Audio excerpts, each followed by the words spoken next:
Hello, ladies and gentlemen. This is Hollywood Mate Connolly with the double biceps. It is in the contract a legal requirement every single time we appear on camera. The man to my left, but to your right, the co-founder, the co-breather of air, the co-pilot, the co-wearer of clothes in this very room. It is, in fact, the master of disaster, the king of sting, the Count of Monte Cristo. It is, in fact, Thunderlips, the ultimate male. It is the winner of the Dave Stockbridge of the Year award. Got it there. There it is. The illustrious trophy held by the illustrious man with the illustrious beard. It is none other than your friend and mine. It is Dave Stockbridge. Well, thank you very much for that very, very warm welcome. Again, Hollywood Matt Connolly. And we are in the studio today with a very, very special guest. Ladies and gentlemen, please welcome to the podcast, Carly Gangell, ladies and gentlemen. World champion, Carly Gangell. Well, I feel like, I undersold that, didn't I? So, former world champion, Muay Thai world champion, correct? Yes. Yep. Any other world championships you know? Riddler? Yeah. Riddle solver? Riddle answer. Quiz show winner. Quiz master. Quiz master. So not only are you a former world champion, you're very much involved in the running of a very successful gym here in Adelaide, and you are running some pretty spectacular events in the world of Muay Thai and kickboxing. Yes, thank you. So Boars martial arts down at Lonsdale. Been involved with that with my dad for I'm 26 next week. I'm not going to do the maths anyway. A while, like 23 years now. Wow. Yeah. And so after my Child, a bit labour tactics. Well, I mean, I started learning then, but I mean, it certainly wasn't working. Were you? Do you know the difference? Did he blur the lines? Probably a little bit. You know? That's how family businesses go, right? Yeah, exactly right. So you started under the counter of the family business and found yourself experiencing great success in the ring as well. And when did you start your competitive career? So I trained in martial arts from when I was 3, surrounded by my family. It wasn't until I got to about 12 years old that Dad took me to my first fight show. And then from there, I wanted to compete. As soon as I saw the ring, I was like, that's what I want to do. And it just so happened to be that there was a female fight on the card that night, which was quite rare back then. Yep. And it was actually one of my now friends, Anita, and she was fighting. So literally from that moment, seeing the girls walk into the ring and seeing how – it sounds so strange, but how beautiful their violence was, I was like, that's exactly what I want to do. And then I started training from there. And then I had my first fight when I was 15, and I guess the rest is history. Incredible. And how so from 15, and when did you win your first world championship?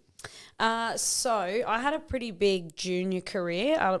I think as a junior, I was quite developed, so I didn't look like a junior and I didn't fight juniors. So I did have quite a few fights with people my own age, like if you go to nationals and whatnot. But in terms of fighting, I had my first unpadded pro fight when I was 16, and that was against someone in their 30s. So Jeez.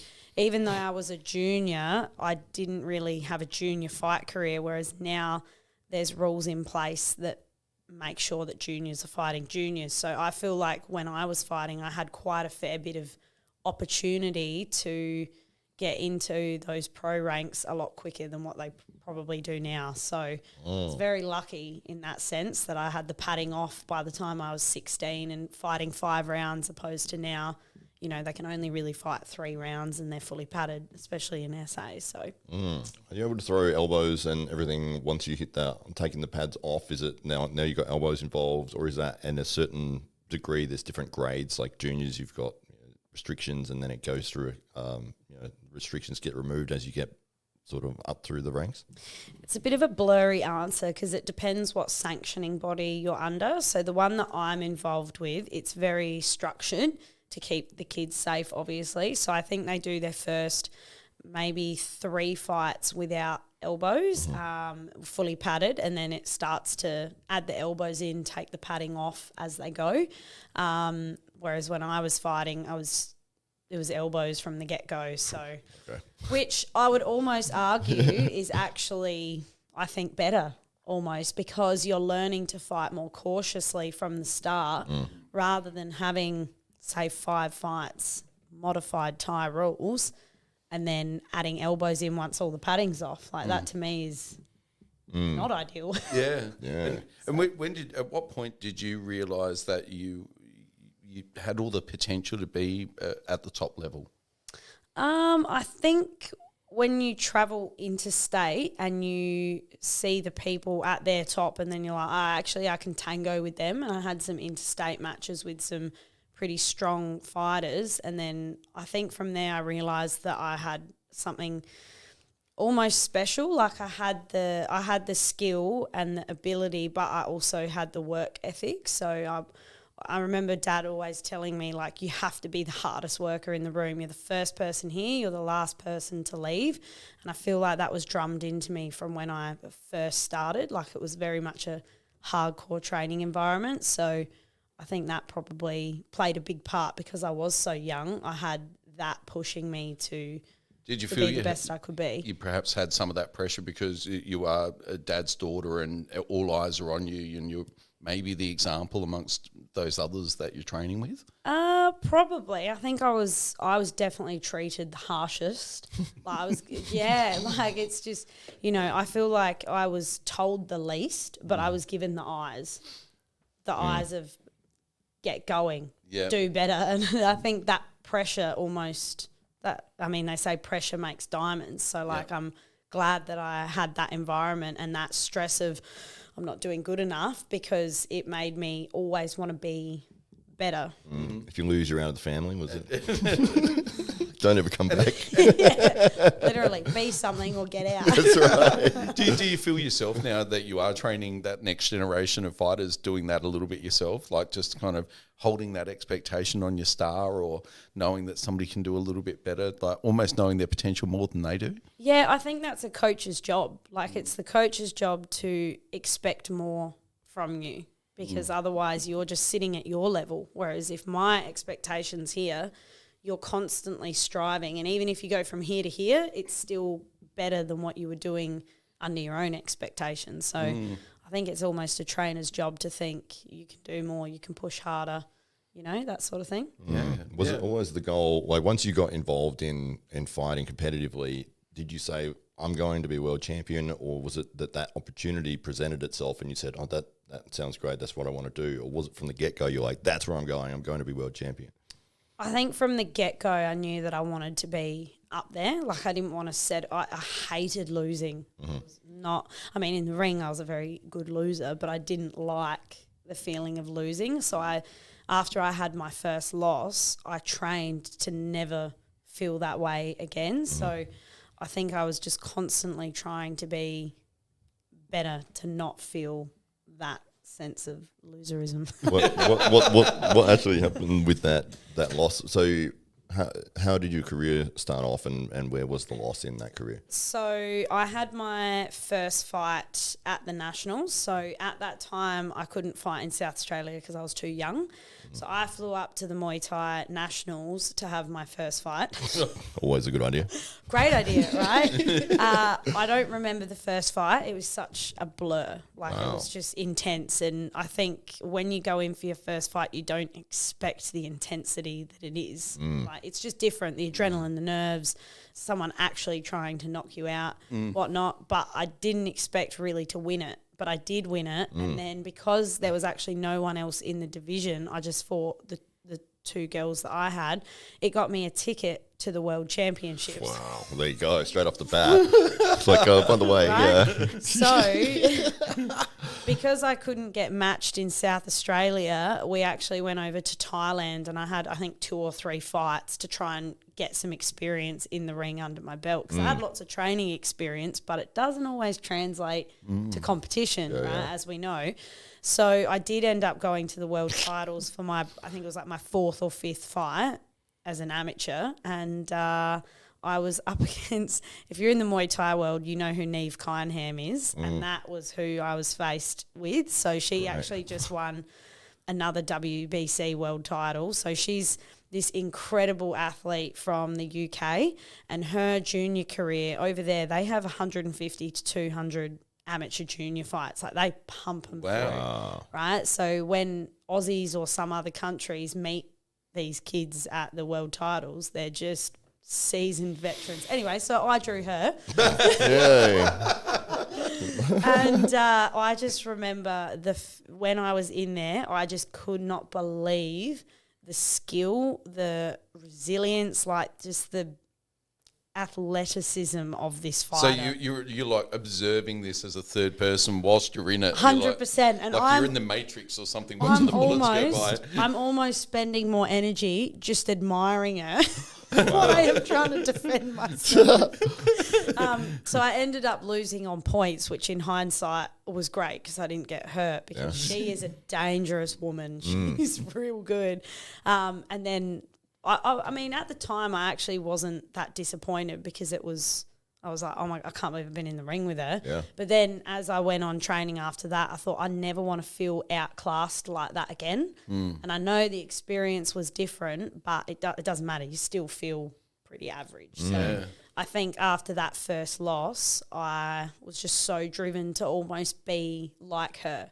Wow. Like I still follow her journey. I think she's like the pinnacle of amazing female martial arts. Like she is. And did you ever get the chance to meet her again in the ring? No, we're very different weight divisions. Okay. So it was never going to happen in the pro ranks. Yeah. But my next loss that I had, hang on, you're testing my memory. I think one of my only other losses, they actually just fought. Oh. Yes, and that was just as a spectator to sit there and watch that, and I'm like, she's beaten me. They're just up there in my books, and to watch them fight was so cool. Wow. Yeah. So cool. Did Neve say anything to you after your fight? Yeah. Obviously you get talking, and you're like, oh, what have you done? She's like, oh, I've had, 100 junior fights, whatever. And she's like, how many have you had? I'm like, oh, you're number 4. I was like, yeah, us Aussies come slightly underprepared. It's fine. But yeah, from there, I promised myself I would make gold the next time I got the opportunity to go. So, and is there still that deficit for Australian athletes who aren't as active in the ring as compared to, say, the UK or especially Thailand, for instance? I think so. It's just the pathways of every country. The pathways are different, and the ones that bring the juniors up are the ones that have got the strongest pros. Whereas in Australia, we're still trying to work that out a little bit. As I was saying before, with the rules that we've got in place, it's actually trying to create pathways to get them more experience. So there is still a gap. But, I mean, the pros that we do have here that go to the World Championships are incredible. So I feel like that standard has lifted hugely over the last 5 years. Yeah. And is that in part why you've got involved in doing in promoting yourself and putting on these wonderful events? Yeah, for sure. Because I got the career that I had because somebody gave me an opportunity, and I would like to be that person for others to get that opportunity and get that recognition and fight on a big show and whatnot. So I think I was very fortunate, and a lot of people believed in me, so I want to provide that platform for other local fighters. Fantastic. And so when was your first Pride Fight Series event? Or 2018, I think. I think I had again with the math. I think I just turned 21 when I ran my first one. Wow. If you had 4 teacups. How many are broken when one falls off? I mean, that's really young to be taking on the responsibilities of running a major event.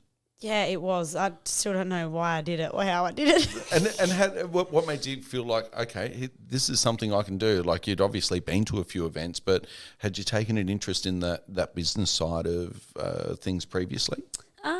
Not really. I think it was being a fighter and then transitioning into being a trainer, having my own fighters and wanting them to fight under a particular rule set to make sure that they're developing how they should be, and then also giving them a professional platform where their needs are put first. So making sure that they were treated well, and that also means bringing in quality opponents, not walkover opponents and stuff like that. So that was a big reason that I wanted to get into it, mixed in with the fact that I've always loved coordinating and almost drowning in work. I get stressed, but I thrive off sink or swim. So, and promoting's a perfect gig for that. Yeah, you It's go. awful.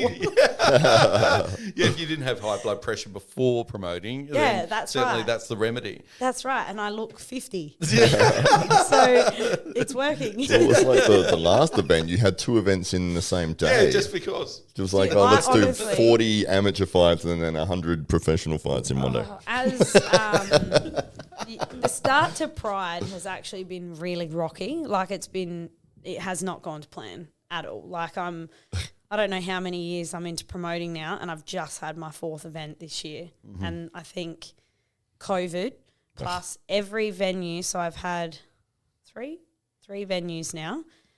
So the first one got knocked down, so I was like, got to find a new venue. The second one, when I ran it, after a few events had been there, they decided no combat sports there again. Oh. So because we found a venue and several of us were using it, and then as council, need I say more, decided no more combat sports events. So I was like, okay, I've run 3 shows now. I need another venue. So that's when I came across the last one at Hartsmill, and it wasn't even advertised. It was because someone let me know about it, and then I saw it, and as soon as I walked in, I went, I can see the vision here. But as a promoter, it's really stressful to change venues. Everything has to change. The layout, you've got to do your risk management again. Like, it's starting from scratch. Whereas once you've got your base at a venue, it's rinse and repeat, and then you can fine tune the things that didn't go smoothly or what you need to change. So I feel like I've had to restart for every show so far, and it's quite draining. So I'm hoping now that I've got a venue that I love, I can be a better promoter, because I'm going to have everything in place, the templates are all there, and then I can just work on getting the little things right. And if people are watching this, for instance, and they're thinking, oh, I wouldn't mind checking out the last Pride Fight series, where can they find that? That's available still? They're all going to go up on YouTube, so all the fights and stuff will be up. Brilliant. Oh, they're slowly going up at the moment. Okay, fantastic. And so planning is now well underway for the next couple of events, which are planned for next year. Is that correct? Yes. So Carly versus Neve is the main event, is that? what a dream! I'd love to have It's the rematch we've all been waiting for. Catch weight. Would be nice. So hopefully each year I'm going to run in May and September for Pride, now that I've got a venue and can work out all the finer details. So the fun really is just beginning. So what makes for a successful event for you? Okay, I'll get my list of about 500,000 things out. The biggest thing I think I've learnt from promoting is that nothing goes 100% right all the time. But the thing that I feel like I did well with in the last one was just having quality people involved in the show. So that means people that share the same passion, and they care about the fighters, and they care about people having a good experience. And I think by making sure I had those people involved in the show, it made everything run a lot smoother.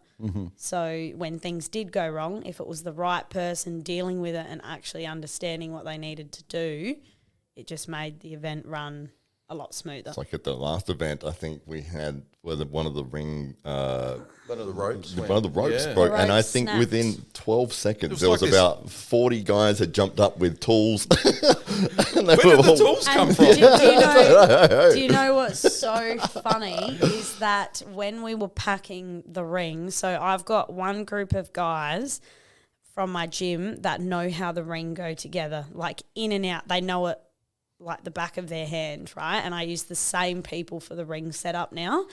And when we were packing the ring, we have 2 sets of ropes. I have the Pride ropes and I have the gym ropes. And I said to Dad, we don't need those ropes. Like, take them out. And he goes, no, we're keeping them in there. And if he hadn't made that decision, that's what I mean by the right people. Yeah. They understand the ring better than I do. I'm trying to save space, fit other stuff into the trailer. And he's like, nah, staying in there.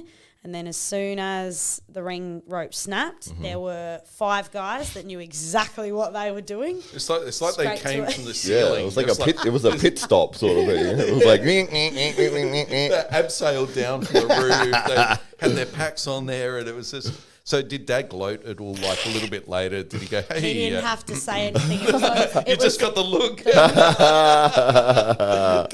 of and expectation and I've disappointment. never been so grateful for my dad being right. But yeah, that was honestly one of those things that you wouldn't expect to go wrong. No. Like, you just wouldn't. I had before, when the ring goes up, I get the guys to jump on them. I'm like, make sure it's stable, go and run at the ropes.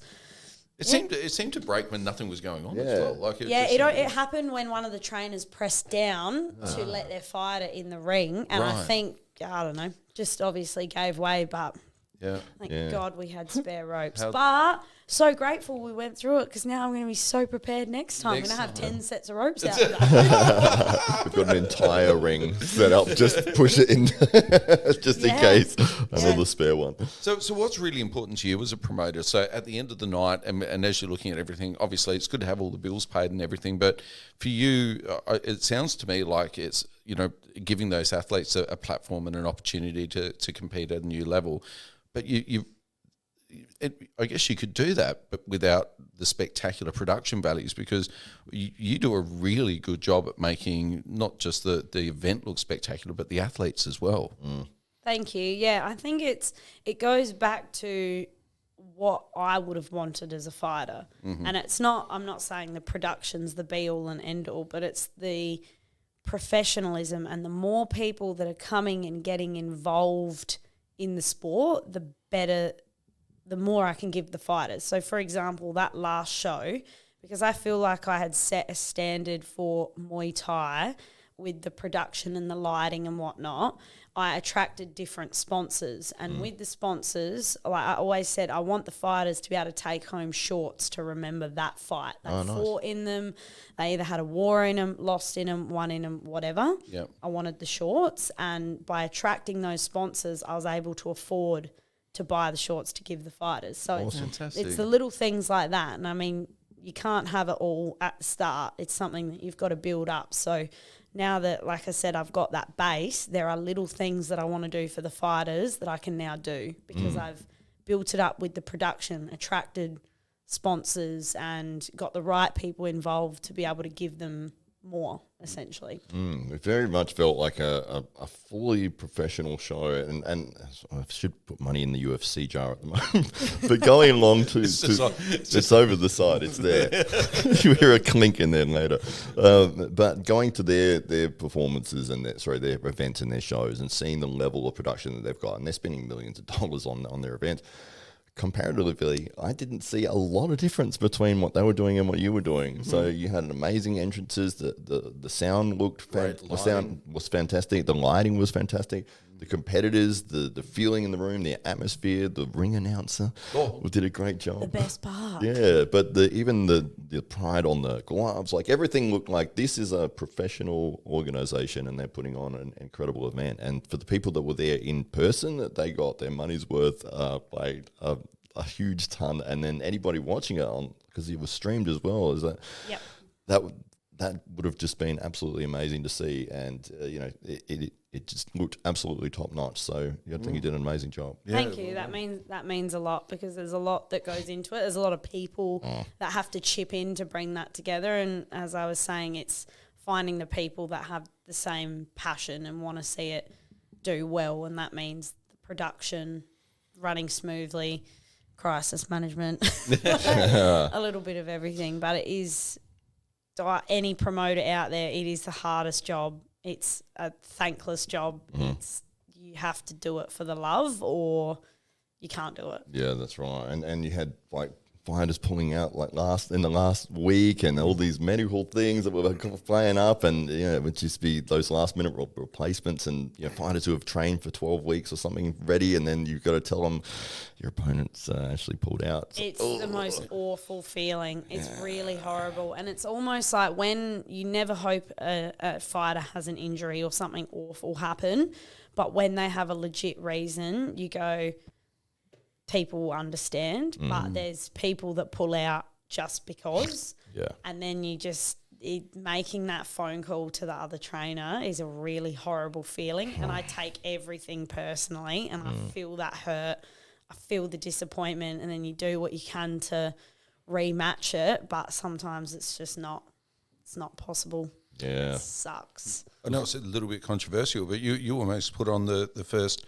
transgender fight in Australia in the I was history. going to say that. Yeah, that's great. It's, Somebody got one of those quite- names that could be a male or female name. We all make mistakes, and that was I will laugh about that one day, but it's still sour. So tell us what actually happened with that. Oh, okay, so I made a boo-boo. So not sure why I wanted to run a double card, but I did. So really, I was dealing with a lot. I had 50 fighters on. After several pullouts, I had 50 fighters on that card, on the double card. Yeah. So getting them all. So once, obviously, you got your fight card and you submit it to the Office for Rec and Sport, and I expect that dealing with them, if there's any big flags, they come back to me. But given that there were 50 fighters... And they're the government body, aren't they? Yes. So they've got everybody registered. Yeah, and they do an awesome job. But because I gave them 50 fighters, they had a big task in getting through. So I had this card matched, and they were going to need a couple of weeks to go through the card. So... Wow. It could have been flagged earlier, but it's also my screw up. It's not their job to pick it up. But it was going to be flagged eventually. It would have come. It would have come to a point where Yeah. they've gone, actually, this is a male and female. So what had happened, so matching juniors is really hard. So when you find, so you've got to have them in the same age bracket and the same weight bracket, which is very challenging. And it's same experience bracket. Yeah. So I had 2 names that could be boy or girl, right? But I knew that one of them was a girl because I had seen her train in videos before. Yep. And I had these come together. Anyway, I matched the fight, sent the matches to both of the trainers. No one thought anything of it. No one thought anything of it. Until one trainer came back to me and said, but I just want to check the gender of the opponent. And then I was like, oh, actually, that's probably a good. I was like, well, I think it's a girl. But then when I looked them up, I was wrong. it was a boy. So I quickly called the other trainer, and he was like, I would never have picked that up because that name could have been a boy's name. Yeah. And I was like, Something like Jamie or something like that, which could be either or. Yeah. one was Marley, Oh, okay. which I know a boy and a girl called Marley. Yeah, yeah. And then the other one was Jackie, Oh, yeah, okay. There you go. which actually was a boy, but I wrongly assumed it was a girl.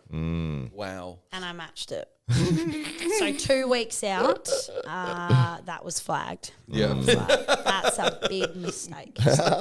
Well, at least you found out 2 weeks out and not the night off. Imagine weighing. Yeah. Yeah. Oh, well, No, that's a problem. Wait a second. Oh, no. Yes. You guys still cool with it? Or?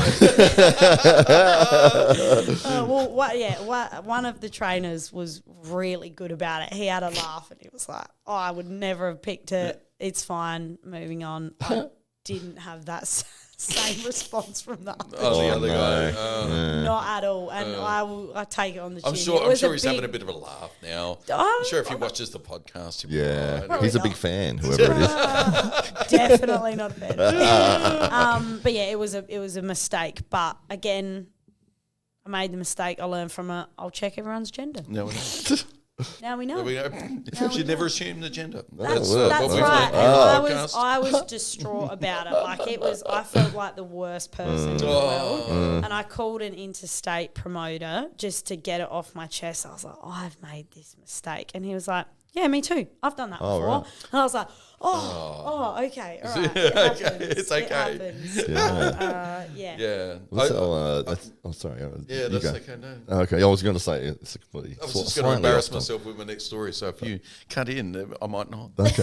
I was just going to say, Jamie Foxx, the actor, he was trying to get up on a stand-up comedian go, and they whatever he put his name down and whatever his real name is, he would never get a shot, and they kept calling girls up, and he was like, all right, I'm just going to write down like 6 names, which could be a boy or a girl. So and then the one that got called up was Jamie Foxx, and then so he's like, that's me, and then he's gone up there, and then he stuck with that name, and that's how he actually used that name for the rest of his career. But There you go. yeah, that's not his real name. But if you want to embarrass yourself now, you can feel free. No, I think you saved me. Oh, cool. Yeah. Okay. Please take the pressure off me matching a boy and a girl. I was at a charity auction event, and there was about 300 people in the room, and I don't know if you know, but I should wear glasses, so especially when I'm driving, you know. So a little bit short-sighted. Yeah, I mean, not to get in the car with you. Never done So anyway, I'm calling this auction. It's about 300 people. The light's a little bit dim. It's in the evening time, and there's people are bidding all across the room, and I think we were raising money for Rotary or something like that, and we're carrying on the bids, and there's this person bidding at the back, and I was going, yes, sir, thank you very much for your bid, and it's got your bid there, and then I realised that maybe it's not a sir, it's just a really big lady with a tank top on, and yeah, and then, so as I'm calling the bid, I could see that they're going, sir, like I could see that they're calling you a sir, and I could see, like, even though I couldn't see that well, I could see that they weren't happy. I could feel it from the back of the room. And then it's like, so I'm pretending to call the bid like it's behind them, and they're like looking like, there's no one behind me. There's no one behind me. You can't. And then very fortunately, somebody just went with the next bid over here, and they didn't bid anymore, and I was able to just kind of, anyway, it seemed like nobody had noticed until the next day, and I haven't been invited back to do it. Charity auction, so there you go. That's great. I thought you were going to say that it was a statue with its hand up or something, and you kept, this guy's buying everything. Yeah. Yeah, that Indian guy that sticks his hand up. Like, That's right. Yeah, that guy, that guru. Yeah. Have you seen that guy? No. There's a guru, and what he does is he's held his hand up for like 40-something years. So he's had it as part of his kind of spiritual kind of journey. He sticks his hand, and so his whole hand and arm is atrophied. So it's just like a twig, but he can't now move it. So it's always permanently in this posture. You'd hate to be in we a can bring him up. classroom, wouldn't you? Questions, anybody? Oh, yes. Looks like Mahatma, you've got a question again? You have to just put a hat on it. Or something. Corner of the room. Dress it up as an ostrich or something. What if he does any puppeteering? Well, he has to now. But I've seen it. Yeah, it's all withered and it's like it's frozen in place. It's like, you can't move it. Yeah. You'd have a solid single bicep. Yeah, just like this. That'd be great. So Carly, so what's next in your world? What's going on? What can we look forward to? Fighting. She's fighting again. Are you fighting? Are you making a comeback? No, Is that what I heard? Know. Yeah. I don't know. You don't know? That's You're a not yes. sure? I have seen some training videos that you seemingly you still got it. You still got it. Still got it, definitely, yeah. How old are you now? 26 next 26. week. Oh, Okay. 26. 26 next week. Yeah. Really? So when? Yeah. Oh wow. 10 okay. years. 10 years since you had your first fight then. 10-year celebration. It's a 10-year anniversary. That's right. Bout. Yeah. Yeah. So, I know it sounds funny because I'm so young to say that, I've had my fight career, but I feel like I wear several hats, and I feel like you've got to do something well rather than several things half-assed. So I will fight again. Well. Once, Is perhaps. this Wow. an exclusive? Perhaps Must be. twice. There we go. Really? Have you Heard it here first. hang on. You've given thought to this. So I have you got an opponent? You've got an opponent matched already? No. So Got one in mind. That's There's a yes. one in mind. That's a maybe. Somebody flashed in your I mind think just so. then. Neve, I'm coming for you. No. Yeah, exactly. Dave. It's time. 10 years is coming. No, so I would like to have one last Muay Thai fight in Thailand. I love it there. I love fighting there. It's the people, the atmosphere. It's the motherland of the sport. So I would like to finish up my Muay Thai journey there. That's the last fight. That'll be the last one. That's But there is some. But not an opponent in mind. It's Marley, I think. No, no. He's finally going to get his chance. You owe me, Carly. Yeah, no opponent in mind. Just a Thai would be amazing. Like they're just they're beautiful. They're beautiful to watch. Their style and whatnot. So that would be nice. But there is something on my bucket list that I've always wanted to tick off, and it's very different to what I do. But I would love to have just one boxing. Oh, Yeah, wow. just to say that I've done it because I've always been a kicker. I like grappling, but I've never been a great puncher. Can we make it a trifecta and get you to do an MMA fight? At the same time. That's probably the most common question that surely every fighter gets it, but are you going to go to MMA? Yeah. Well, that'd be awful. Yeah. You'd be great on the feet. But it's kind of, there's so much crossover, and I think we've kind of come out of that era where if you were good at something, you were going to eventually try and give MMA a go. It seemed that was the pathway. But I think in the last maybe year or two, with the rise of BJJ as a standalone sport, Muay Thai, Sambo, so a lot of these sports that maybe MMA had grown out of are now standing on their own and drawing their own audiences. So there's not so much of that need for an athlete to feel like they've got a crossover. But maybe you should. No. Yeah. What gets that kind of reaction? But boxing kind of maybe. I think it's just I've got the striking in me. Like I'm a striker. I love striking. I love teeing off. I do like clinching in Muay Thai, but I've done a bit of BJJ and I love it as a sport. Respect it, but it's not. I don't have a passion for it, and I think it's very hard to compete or fight in something if you don't have a passion for it. So I would be gritting my teeth, not enjoying it. Whereas Muay Thai, striking, I love it. Like during the session, I really enjoy it, and that's what fuels me to do it. So it's the hitting bit, isn't it? the hitting bit. It's the sound of the pads getting smashed with the shin bone. Yeah. So, I mean, it must be a little bit difficult for you to be able to match up with somebody when you're a world champion in your own respect in such a similar kind of discipline. You can't really just match up with somebody who's had a couple of fights, So who's out there that's of your quality? What's the pool of talent like? Yeah, in the boxing world? I actually don't know, but like I said, like my hands are my weak point on my striking, so I feel like I can probably go for someone with their first fight, and it might be challenging. I'm not really sure how that would work, but I think it would be a very humbling experience.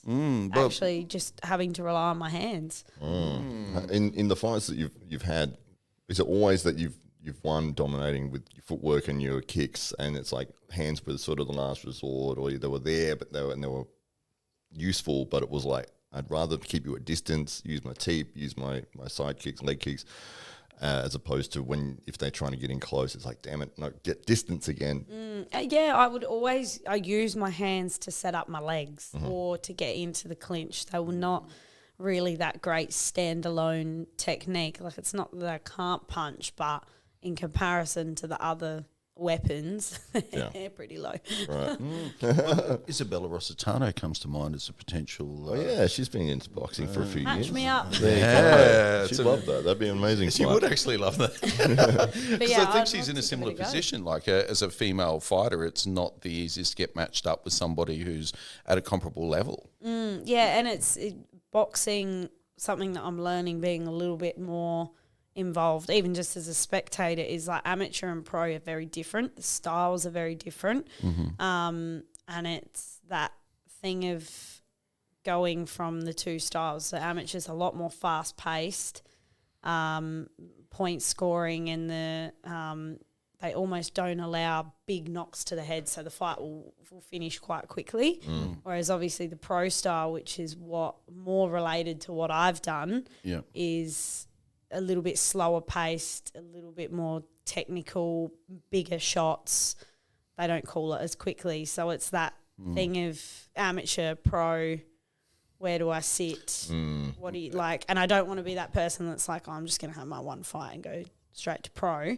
But then it's also knowing where I'll actually slot in to be able to do it. I don't really know how it works. Like, it's such a foreign world. Would you go outside for boxing coaching outside of your gym, outside of Boars? Or Yeah, I would, because we're like, in the last month we have added boxing in, but I just find as a trainer at the gym, I like being able to train outside of my work environment. Like, it can be a bit hard to switch off.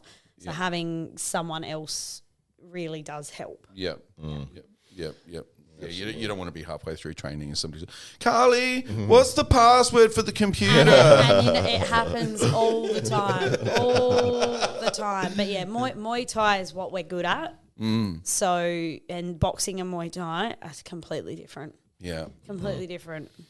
So have you been training in boxing recently, just to sort of? I have, just getting into it a little bit, finding the style. But I tell you what, when I go from boxing and then I do a Muay Thai session, it's like just such a relief. I'm like, this is so much better. Turn my brain off now. I don't have to think about it. Like, the footwork's different, the stance is different, pace is different. It's just totally different. What's been the biggest change between the two you've noticed?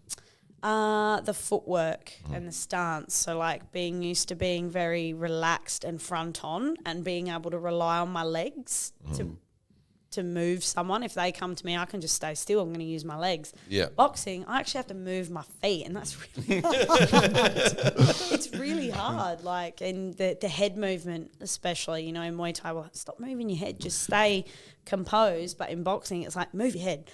And that's quite challenging for me. Yeah. So, because you've got all those neuro pathways that have been embedded since you were like 3 years old, and now you're having to kind of break that a little apart, decrystallize some of the. Yeah, that's it. And if I get in there and have a boxing fight, I don't want to get in there as a Muay Thai fighter and Muay Thai my way through with punching. I actually want to learn the style, move like a boxer. Otherwise, I'm not learning, I'm not growing. So I want to be able to adapt and do that. Maybe you can take the boxing like the ceremony. Like that's one of my favourite bits of the Muay Thai.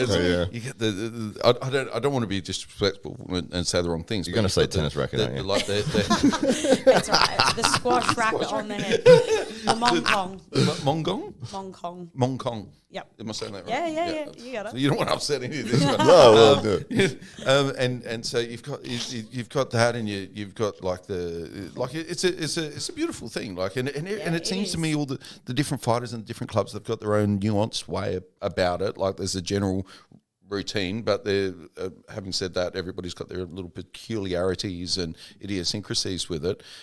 Is that something that you teach your fighters in your club? Like, this is our style, this is what you do, this is why you do it? What's the whole thing behind all of that? Yeah, for sure. So that's probably one of the things I love so much about Muay Thai is the tradition behind it, and it's not that get in and smash on. It doesn't, like, you guys have been to the show, it doesn't have that vibe. No. It's very respectful, and it's beautiful to watch. And so obviously fighters wear the mongkong around their head, and fighters can have their own, or a club has theirs. So it's quite a privilege to have that put on your head.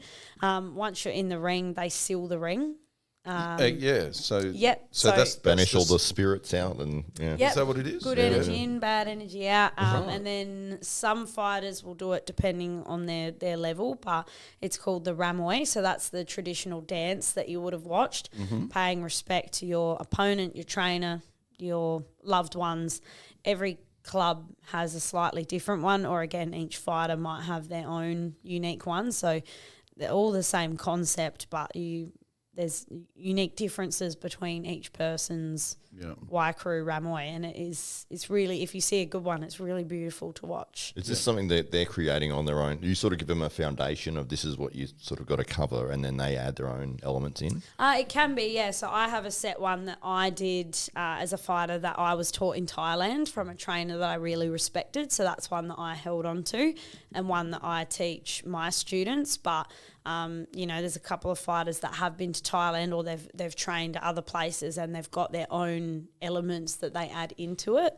It's actually a really cool thing, and I think that's one of the things that draws me so much to Muay Thai. Is it for me, it takes away that that ego that fighting seems to have in the outside world. If somebody actually goes and watches it, they're always shocked at like, wow, this is a lot more cultural and respectful than I thought, and that's beautiful. Absolutely, yeah. It was interesting. Like I saw a couple of the male fighters would come out and they would be doing that performance, and some of the moves they were doing would sort of look very feminine or whatever, but the audience was very just sitting watching. You know, no one was like, "Oh, look at what are you doing? And stop dancing," or whatever. It was actually really cool to see that, and everyone was like, "Oh, this is an interesting part of the performance," and you get to see people are watching it almost as intently as the fight. Yeah, like that's just right. to pick up.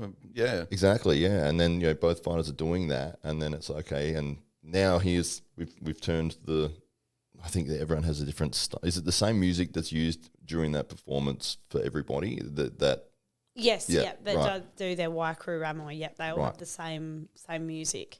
Yeah, But that's not across the world. There's lots of different Thai music that people might use, but it's all very general. It sounds almost the same. Yeah, it's like the background But music. yeah, it's like traditional Thai instruments that play the music. And is that helpful as an athlete, like in terms of getting rhythm and timing? Are you kind of massively. matching in with that? Because I'd imagine it'd be really difficult not to almost fall into the groove of the beat or the music or whatever's going on. Yeah, it's massive. When I go to another fight show, if I go watch boxing or MMA, I feel so like uneasy watching the fight and there's no music going on, but that's such a subconscious thing. So when I hear the Thai music, I don't know that it's playing. It's just almost embedded in you, and it does help you move. When you get in the ring, it helps you relax and move, and you're not just going to stand still when you can hear the beat of the music. So It's interesting, like the physical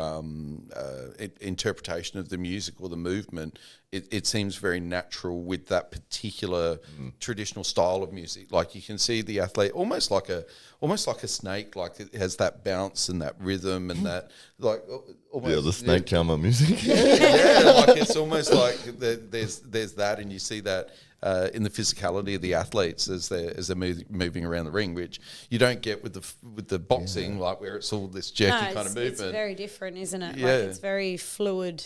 Yeah. Movement, and with if it's a 5-round fight, the music will slightly pick up each round, ready to go into round 5. So yeah, it is quite cool. I never even noticed that. Do we? No, I've just been pulled along in the way of the event. That's what's going on. Is that traditional with Muay Thai in Thailand, or the first round or second round they'll quite start quite slowly, and then they'll pick up speed towards the end of the fight, and that last sort of minute is mayhem kind of thing. And it seems to be most fights sort of lead into that over there that I've seen.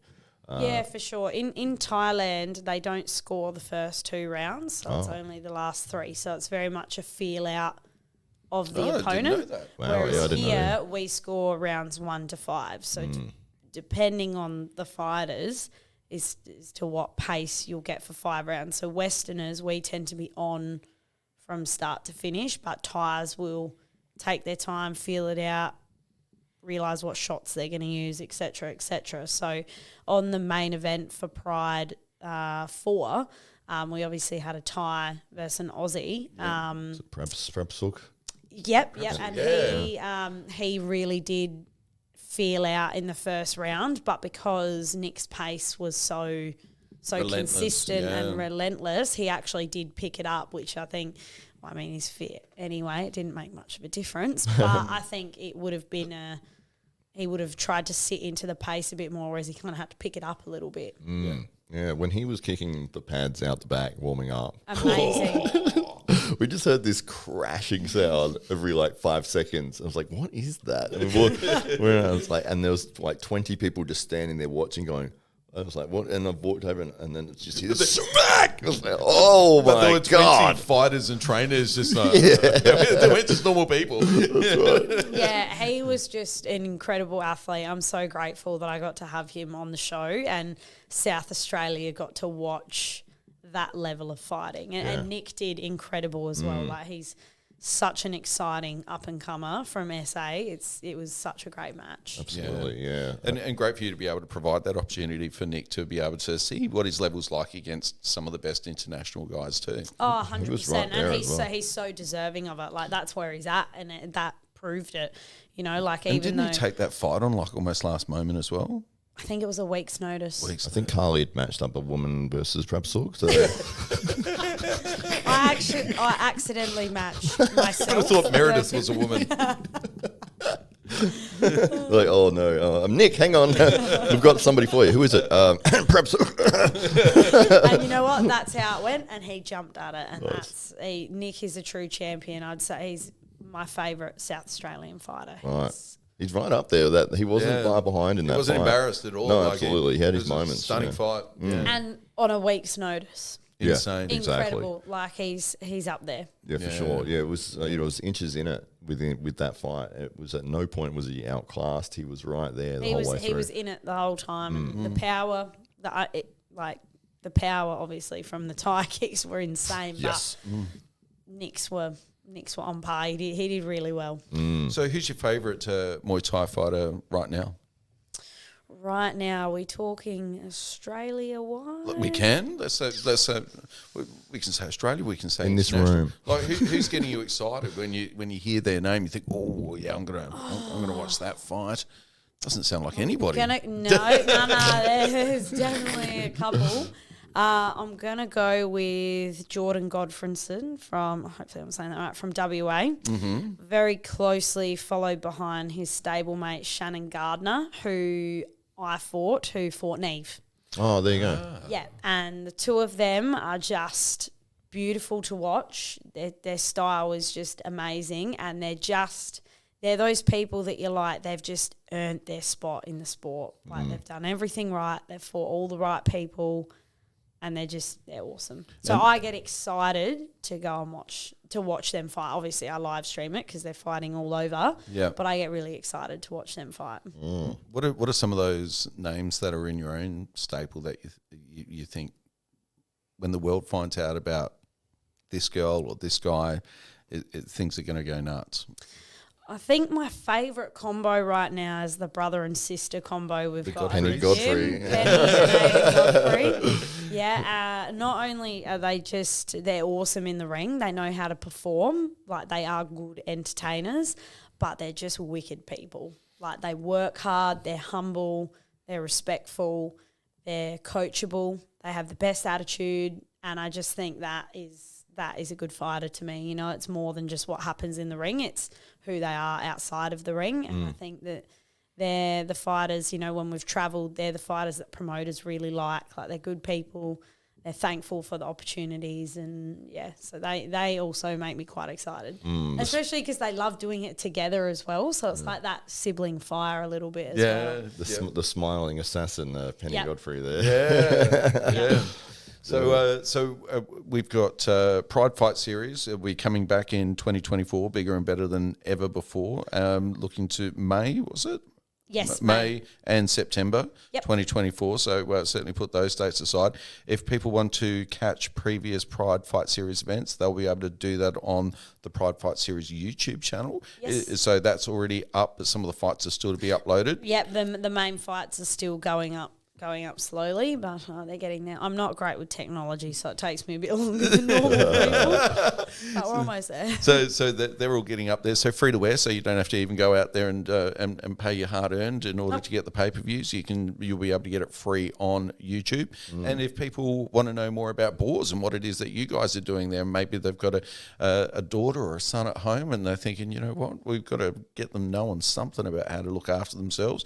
How can people reach out to you guys? Yep, so they can just look up Boars Martial Arts, Google, or on the socials. We're all over it. So, yeah. You're still doing the females fighting forwards? Yeah. Yep, Fighting forwards or fighting first? Yes. Yep. Females fighting forwards. So, yeah, that's still running strong. We've still got lots of women coming into the gym and training hard. And we're doing a lot of school programs at the moment as well, which has been awesome.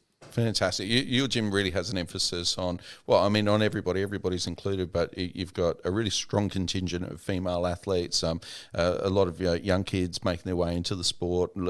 It's a really nurturing, loving environment where if you're a mum or dad and you want your kids to get the best start in martial arts and to understand the value of respect and to really look after themselves in the very best and most positive way, then Boars should be a home for your kids to consider, I think. Thank you. Yeah, so and maybe just leave them there if they're really naughty. It'll get them sorted out. That's right. 100%. So, well, thank you so much for joining us again, Carly. It's always a pleasure to have you here on the podcast. It's wonderful to catch up with your journey and to see what's going on in the World of Pride Fight series, and also really excited to hear about this upcoming professional boxing bout. Next Australian boxing female women's champion. And the fight that's going to happen in Thailand potentially as well. Yes, we'll see. But thank you so much for having me on. Oh, it's been great. Yeah. Well, ladies and gentlemen, there you have it. Carly Gangell on the podcast once again, a regular and a favourite of all of us here on the Daily Combat podcast. And I've been Dave Sobridge. This is Hollywood Matt Connolly. He's got the biceps, and we'll look forward to bringing you more next time.